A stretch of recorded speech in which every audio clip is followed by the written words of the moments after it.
O ayan na mga kababayan, ang metamorphosis ni Cheese Escudero na ang dating waiter mga kababayan ngayon naging tuta.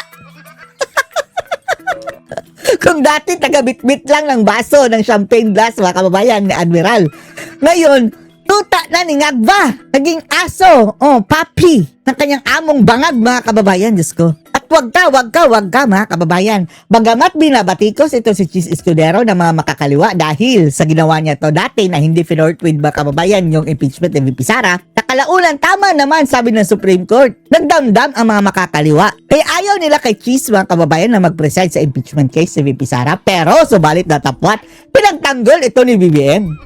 Ang sabi ni Ngagba mga kababayan na hindi pa masyadong mabuka ang bunganga, no? Parang kumipot mga kababayan, yung lumiit ang bunganga, ganyan, no? Ganyan na lang. Tiwala daw siya kay Cheese Escudero sa kakayahan niya mga kababayan na mag-handle ng impeachment kay VP Sara. Ayan. Ayan na! Umobra na ang maniobra nitong mga bangag mga kababayan. Panoorin niyo po ha. Tinutulan ng civil society groups ang planong italaga muli bilang presiding Civil society, yung mga makakaliwa, mga dilawan, pulahan, yung mga nasa kalye, mga kababayan, ayaw nila kay Cheese. Dahil sa ginawa ni Cheese dati na hindi niya finortweed yung impeachment last year. officer si Senator Cheese Escudero sa impeachment trial ni Vice President Sara Duterte. Dinepensa naman yan mismo ni Pangulong Bongbong Marcos. Bravo! Dinipensahan ng amo mga kababayan ng waiter, ni Cheese Whiz. Protected na siya ng amo niya ngayon mga kababayan. Nagbabalik si Maricel Halil. Not sure what the batikos is for Cheese to become Cheese! Bakit yung binabati ko si Cheese? trial manager. I don't think that reflects in any way. Bangag talaga. Ay, nako, How he will do. Iyan ang pahayag ni Pangulong Bongbong Marcos sa mga bumabatikos kay Senador dinipensahan na niya si Cheese, ha? Pag niyong gagawin yung tuta ko, that is my new pet, my new puppy. Pero na posibleng maging presiding officer ng impeachment trial ni Vice President Sara Duterte. Pasalamat ako dyan dahil bumaliktad yan at hindi na natuloy ang flood control na hearing sa Blue Ribbon. Wala siyang pagdududa sa kakayahan ni Escudero na pamunuan ng trial. Wala nang padududa. Samantalang nung hindi pa yan lumipat, galit na galit sila. Kina Cheese mga kababayan and the company. As a matter of fact, the rules that were adopted by the Senate. Tingnan niyo mga kababayan ang ni Bangag. Ang bibig ni Bangag mga kababayan mukhang hindi masyadong bumubuka. Were the rules that Senator Cheese wrote. Kagaya nung mga kababayan nung pinatapon niya si Tatay Digong sinilipad sa eroplano. Ganyan din, parang hindi masyadong bumuka ang bunganga mga kababayan. At ang sabi nila, ni Maharlika, kababatak lang daw nun mga kababayan. Ewan na natin kung anong binatak. Hindi naman ibig sabihin na batak, pwede naman batak mga kababayan na may hinila lang. Batakin ko to, ganyan. Huwag na may isip, baka ma-NBA tayo niyan. During the last year's impeachment, they were handling the last year's impeachment. complaint. So, in terms of his ability to be able to Believe siya sa ability ni run Cheese. the trial, Oy, ngag. What if lumipat na naman ng si Cheese? Believe ka pa rin ba? For sure, mga kababayan, kung hindi lumipat si Cheese, ayaw niya kay Cheese. Hindi niya kontrolado eh. Ngayon, believe na siya mga kababayan sa abilidad ni Cheese. Dahil hawak niya sa liig eh. Siya na ang nagpapit mga kababayan, puppet master na itong bangag na that's to. in doubt. Paliwanag ng Pangulo, hindi si Escudero ang dahilan kung bakit hindi umusad ang impeachment ng bise nung nakaraang taon.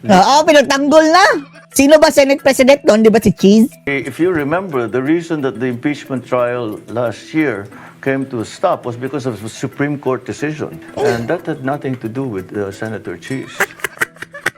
Oy, bago pa yung resulta ng Supreme Court, nag-break kayo ng napakatagal.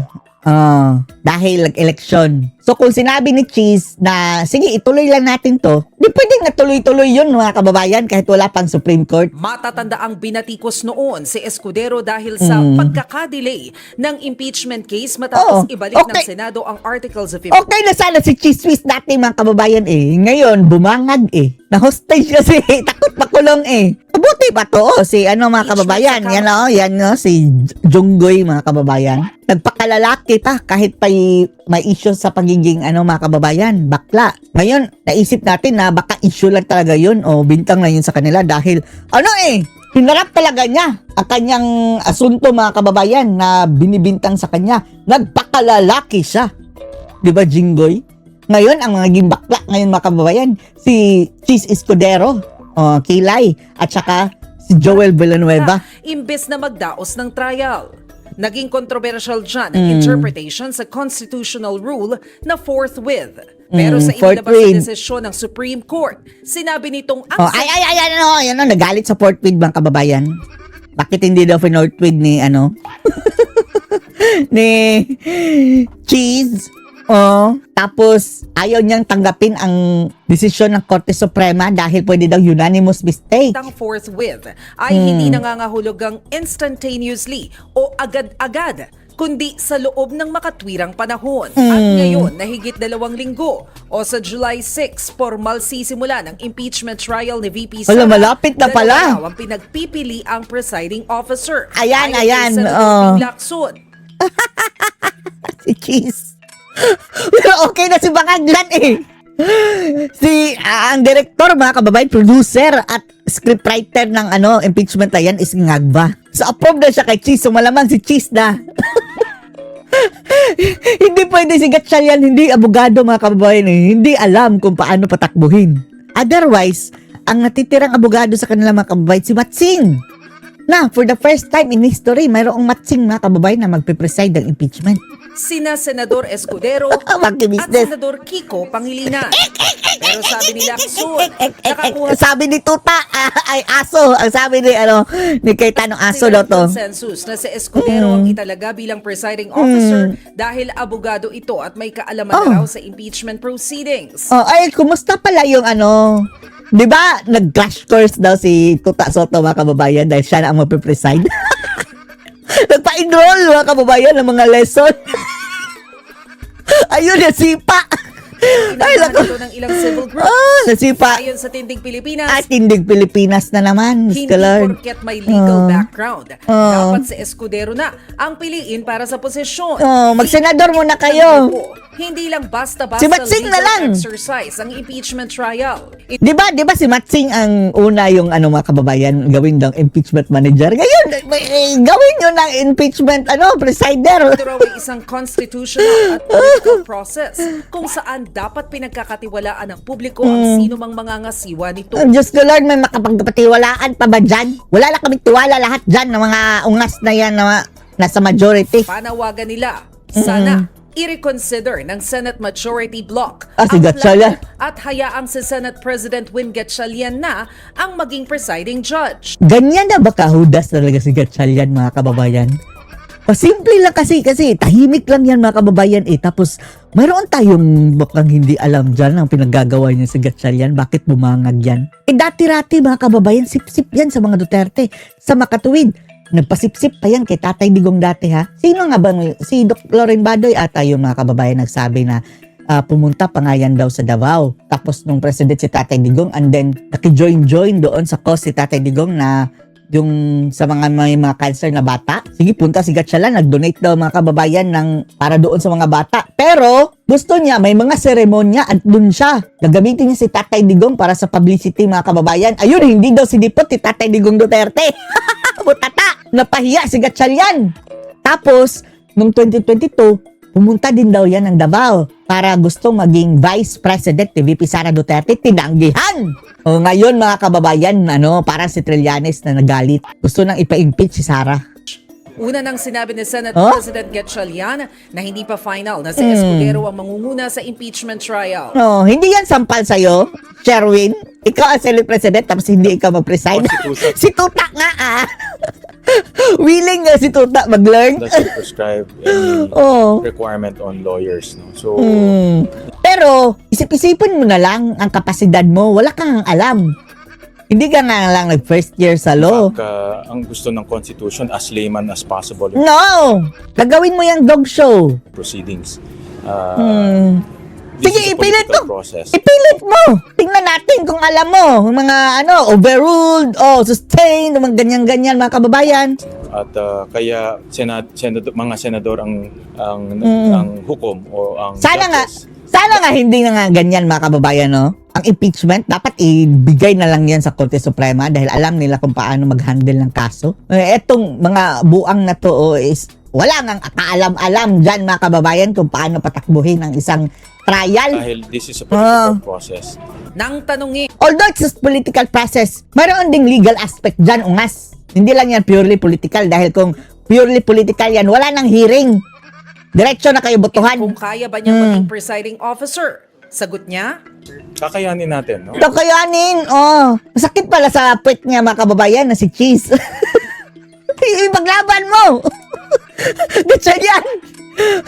Baka mag-win ka dyan, Pero na-lose na. O, hindi pa nag-umpisa ang laban, mga kababayan. Lose na dahil si Bangag parang ando na kay Cheese nakakating. I'll do my best. Best! Marami pag-aaralan. That's why I've been quite busy lately. So, Busy pa. Nag-crash course ka na.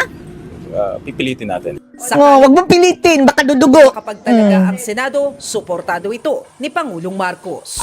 I will support Will po. Bangag lang, no? the Senate chooses. Bakit ganyan yung bungangang mungag? As long as the process As that they long undertake as- in making the choice is proper, is legal, Diyos ko, Lord. is constitutional, then that's fine with me. I will definitely. Fine with me, fine with us dan mga kababayan na hindi na namin ito makita sa bumalik sa Pilipinas. Nakabalik na ba ito galing Russia? Hindi ba ito na ni Putin, mga kababayan, na wanted din yun sa ICC? Buti, hindi ka binatukan ni Putin na si Tatay Digong pinakidnap mo papuntang ICC. Tapos si Putin, baka gawin mo. Believe na kami sa iyo nga. Gawin mo daw yan kay Putin. Tingnan natin kung uuwi ka ng buo pa yung mo.